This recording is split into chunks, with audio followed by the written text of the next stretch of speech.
How does a tourist helicopter from New York simply fall out of the sky? The accident footage gives us a lot of answers, and it might point to a common problem shared by many helicopters. The helicopter in question is a jet turbine-powered Bell 206, a widely used passenger helicopter. This particular aircraft was giving tourists an unforgettable aerial experience of the New York skyline. On board were Agustin Escobar, his wife, and their 3 children. Escobar was the CEO of the Spanish division of the global tech company, Siemens, a massive conglomerate with influence across nearly every aspect of technology. Reportedly, the family had just arrived in New York earlier that day for vacation and decided to take a scenic helicopter ride. The flight began at the downtown Manhattan heliport, where it took off and circled close to the Statue of Liberty. From there, it ascended and turned northbound, flying along the Hudson River. There's footage online that appears to show the helicopter behaving erratically. But that video isn't even the same model, and it's unclear if it was taken on the same day or even in the same location. However, GPS tracking data shows that everything about this flight was completely routine as it made its way up the Hudson. Throughout the journey, the pilot made multiple radio calls, reporting the aircraft's altitude and location.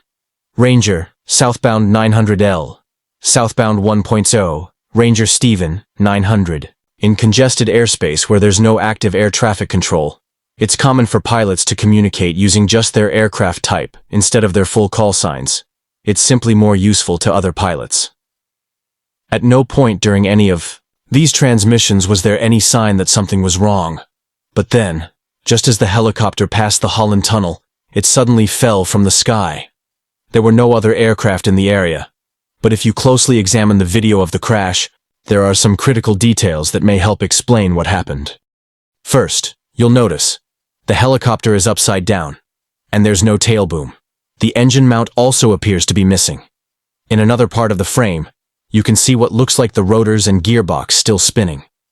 2 other videos, taken from different angles, showed just how long those rotors kept rotating, which leads to a crucial question.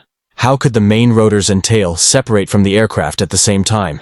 To understand that, we first need a quick look into how a helicopter's main rotor system functions.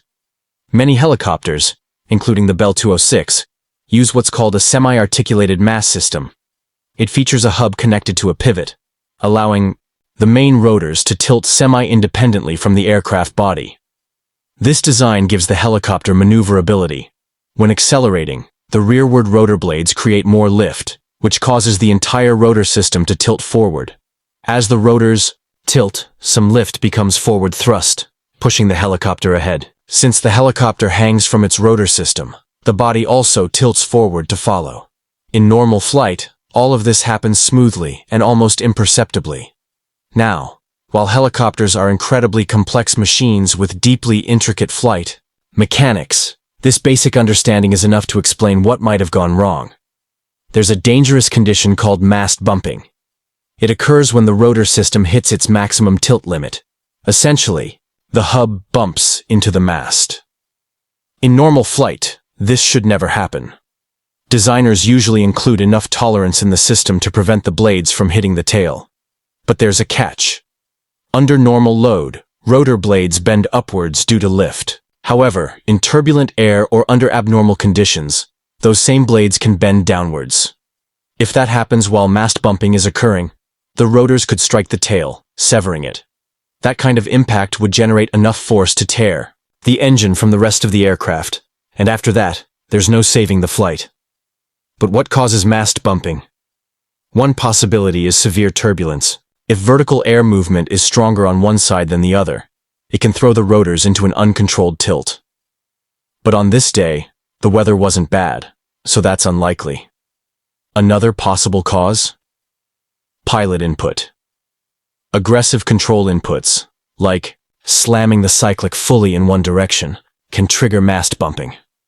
But why would the pilot do that? There were no other aircraft nearby. But what if there were birds? We all remember the miracle on the Hudson, when Sully Sullenberger landed, an Airbus on the river after hitting a flock of geese. This is, after all, migratory season for birds passing through New York. The current footage is too grainy to confirm anything, but bird strike remains a valid theory. Another question people have asked is, why didn't the helicopter sink? Simple. Many tourist helicopters in New York are equipped with flotation devices on their skids. These allow helicopters with engine failure to land safely on water, and some systems even deploy automatically. In the crash footage, you can clearly see these inflatable bags activated, keeping the helicopter afloat. Despite crashing, in a high-traffic area, no other aircraft witnessed the fall. But soon, police and air traffic control began calling out on radio frequencies, asking nearby pilots to look for any signs of the downed chopper. Helicopter traffic. Any reports of an aircraft down Hudson River? Not that we've heard of. We're getting multiple reports of a possible aircraft down Pier 26. Please keep your eyes open. Pilots respond. We're circling over Holland now. It's one of my company's helicopters. It's New York helicopter. I believe the floats were deployed. Looks like it's okay. No, it's not right side up. There's a boat beside it. I think they pulled the people out. But tragically, we now know there were no survivors. I'll be watching this case closely and will provide more updates as we learn more.